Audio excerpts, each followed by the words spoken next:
लाचलुचपत प्रतिबंधक विभागाची 3 प्रकरणांमध्ये कारवाई. लाचखोर गजाआड.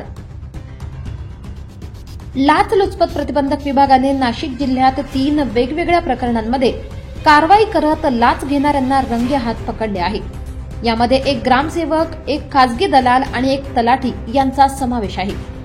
पहिल्या घटनेत इगतपुरी तालुक्यातील भरवज येथील ग्रामसेवक श्रीमती सुवर्णा छगन आहेर वय 39 वर्ष यांना आदिवासी जमीन खरेदी प्रकरणात 30,000 रुपयांची लाच स्वीकारताना अटक करण्यात आली आहे. 40 वर्षीय जमीन व्यवहार एजंट यांनी जिल्हाधिकारी कार्यालयात केलेल्या अर्जाची चौकशी ग्रामपंचायतीकडे सोपवण्यात आली होती. श्रीमती आहेर यांनी ठराव देण्यासाठी लाच मागितली. पोलीस निरीक्षक श्री अमोल सदाशिव वालझाडे यांच्या नेतृत्वाखाली पथकाने ही कारवाई केली आहे. दुसऱ्या घटनेत तहसील कार्यालय तळोदा येथे शेतकऱ्याची फेरफार नोंद करण्यासाठी 7,000 रुपयांची लाच घेणाऱ्या खासगी दलाल राजेंद्र कुमार नारायण क्षत्रिय वय 56 वर्ष राहणार सोमावल यांना अटक करण्यात आली आहे.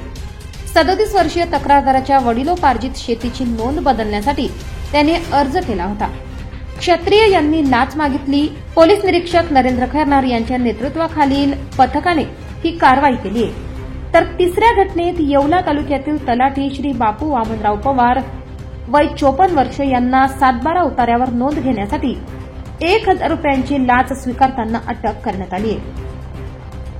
49 वर्षीय तक्रारदाराने आपल्या वडिलोपार्जित शेतीची नोंद पत्नी व मुलाच्या नावावर केली होती. चुकीची नोंद दुरुस्त करण्यासाठी पवार यांनी लाच मागितली. पोलीस उपअधीक्षक श्रीमती स्वाती पवार यांच्या नेतृत्वाखाली पथकाने ही कारवाई केली आहे. सर्व कारवाया पोलीस अधीक्षक शर्मिष्ठा घारगे वालावलकर यांच्या मार्गदर्शनाखाली करण्यात आल्या. स्वादिष्ट आठवणींचं नाव म्हणजे देशपांडे केटरर्स तुमच्या प्रत्येक कार्यक्रमाला खास बनवण्यासाठी आहे तयार.